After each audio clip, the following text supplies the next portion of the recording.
Hey guys, Bad Haircut here, and today we're going to be talking about the 2012 first ever Vocaloid album on this channel, Kagerou Daze by Jin.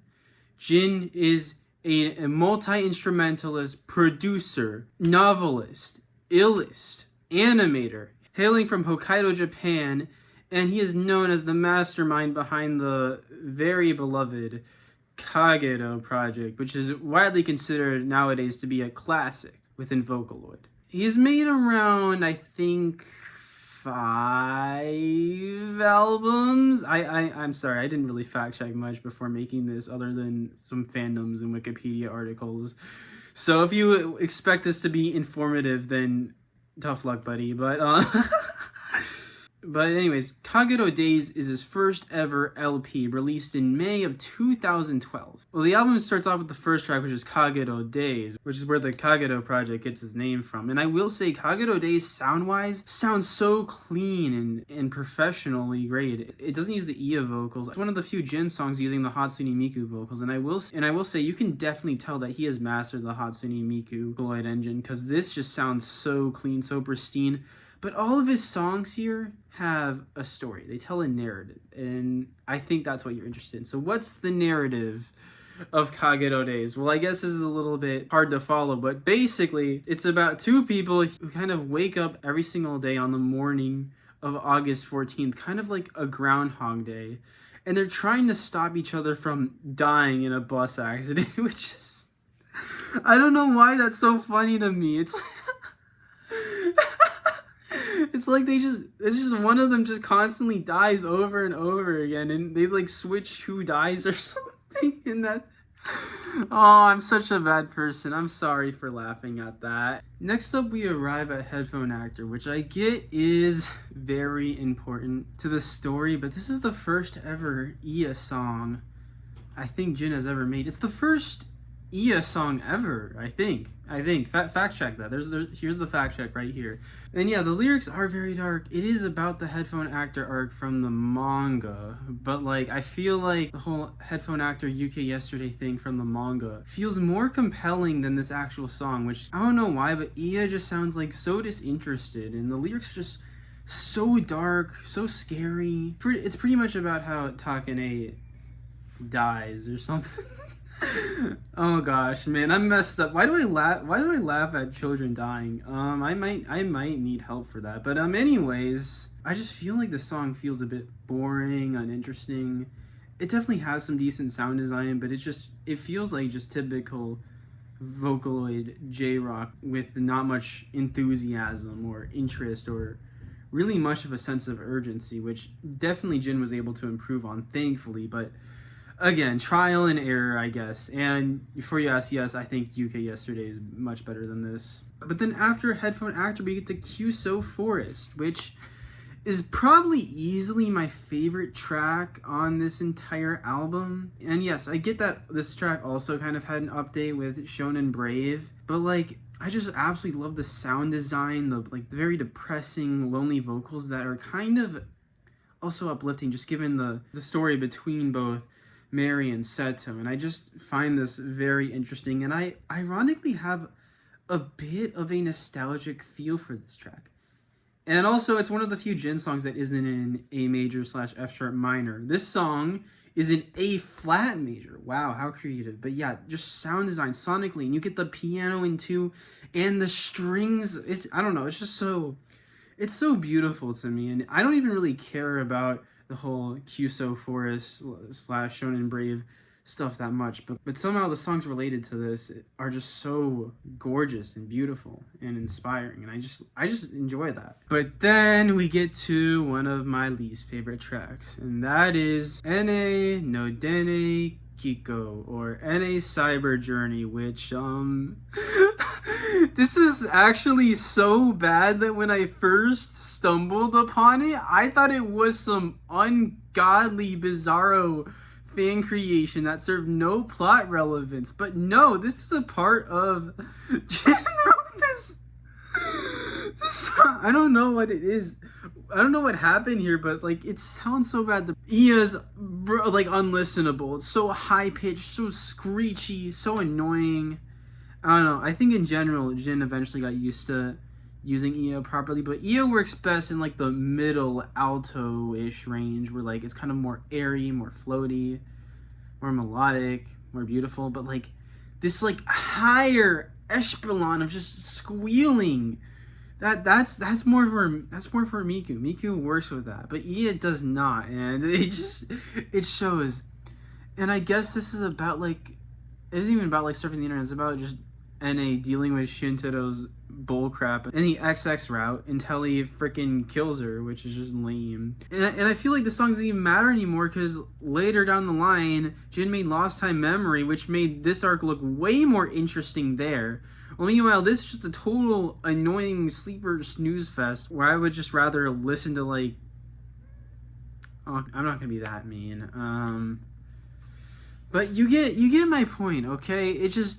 This song, you don't need to listen to it. It doesn't serve any plot relevancy anyways. Like freaking Jinzou Enemy is way more compelling, and that was Jin's first ever published song. It's like, I don't... Like this is just unnecessary filler, honestly. And next up we get Dead and Seek, which is this edgy villain theme, and I guess I don't really care about this song that much either. I don't even like remember the name of the main antagonist. I don't know. I have a spotty memory when it comes to names for some reason, and I don't really care. Apparently this guy like wants his wife back and he's willing to sacrifice a bunch of children to do it, so that's cool. But yeah, the song itself pretty uninteresting. I wouldn't say it's a disappointment, but it's just meh. It's just meh. It exists and you can listen to it or not. And next up we get Jinzou Enemy, which is Jin's first ever fully published song. And I will say, even like right off the gate, Jin knows how to use Miku very well and effectively. And I do love how creative the sound design is with like those 8-bitified instrumentals and the percussion. And of course, Miku sounding really, really good here. And I get that the design of NA is just a copy of Miku, basically. But you know what? I don't care.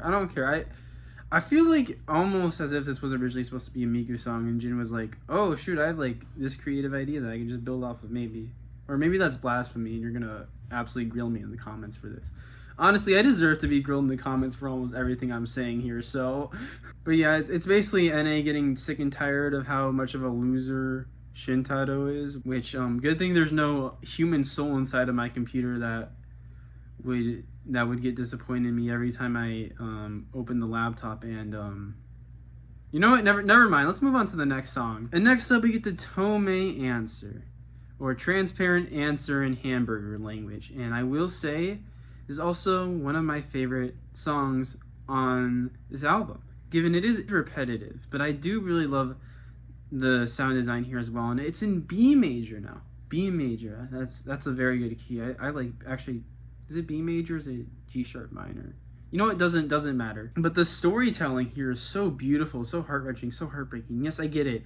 Technically, Ayano's theory of happiness like amends that, and then additional memory amends that again. But like, I feel like instead of like replacing it, like how Lost Time Memory replaced the fourth track, this I feel like only got added onto it in later editions instead of being replaced. And I feel like it definitely works here too, because this is from Shintaro's perspective on how one of his friends, Ayano, is so much more positive than him and so much more outgoing than him, even though he's a straight A student.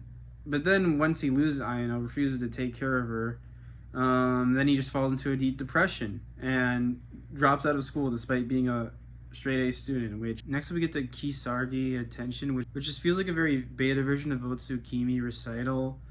And I'm not saying that is necessarily a bad thing, but in this case, I just feel like, considering the last track, it is quite the mood whiplash, as if some of the tracks were just like haphazardly just like stand out randomly within this album, and I just really get that vibe with this track. I don't really care for this track that much. Like, oh, this girl named Momo who has an eye power that just gives her a bunch of attention and she doesn't like that, and she doesn't know how to control it. But oh, some people from the Mekakucity teach her how to control that power, and it's just like, yeah, cool. Some Disney Channel stuff. I don't really care that much.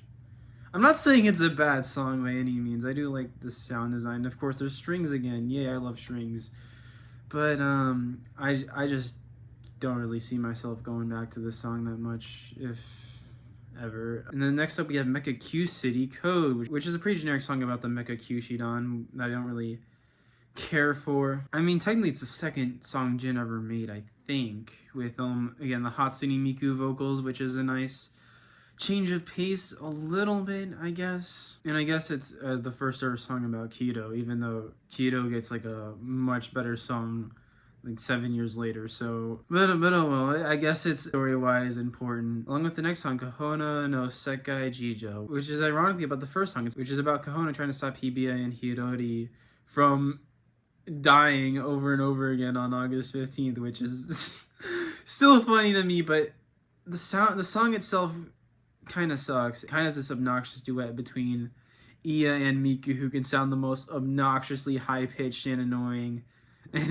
it doesn't sound that good. And I get it, it's an integral part of the story, I think, but like, I don't really care about it that much. And then we get the Shigami record, which definitely sonic-wise sounds unique. It's kind of Jin trying to make his own ballad, but obviously he still has a long way to go with that. And I do enjoy how it's in 6/8 time, kind of that swing tempo, and it's beautiful. It's about a Medusa, which apparently is a species now, not a single mythical creature, falling in love with a human and creating a half Medusa hybrid, which actually, now that I think about it, that's kind of gross. But yeah, basically she uses her snake power to create the Kagerou Daze, which is basically just some, honestly, action. No, never mind, I'm not going to explain it. It's too much lore for someone as stupid as I am, who has like probably like the lowest possible understanding of the Kagerou project, other than there's some Minger songs on here, and the manga kind of funny sometimes, especially chapter 18. I love chapter 18, it's my favorite. But anyways, it's about how Medusas are immortal or something, and then humans are not, so she creates this Kagerou Daze to like prevent them from death or something. I don't know, it's a silly premise, but overall, this album, I wouldn't call it bad by any means. I just feel like it's disorganized. Feels more or less like a compilation of songs, which, again, some of you are going to yell at me. It's like, isn't that what every album is? And it is heavily based, like heavily story-driven. But I do feel like it's out of order. It's a bit mishmash at times. The vocals can get really under your skin and kind of annoying and grating. But I think in terms of writing, absolute masterclass already right off the bat for the most part, except for track 4. It's just that a lot of the songs I don't really care that much for, and it certainly does leave a lot to be desired, for sure. Which is why I'm probably giving it a 59 out of 100. Generally feel more positive than negative on this album, especially with tracks like Kuusou Forest and Toumei Answer, but the majority of the other tracks just kind of meh. So it just kind of evens out to, yeah, that score. All right. Thank you for watching, and make sure to comment down what I should review next, and I will ignore that.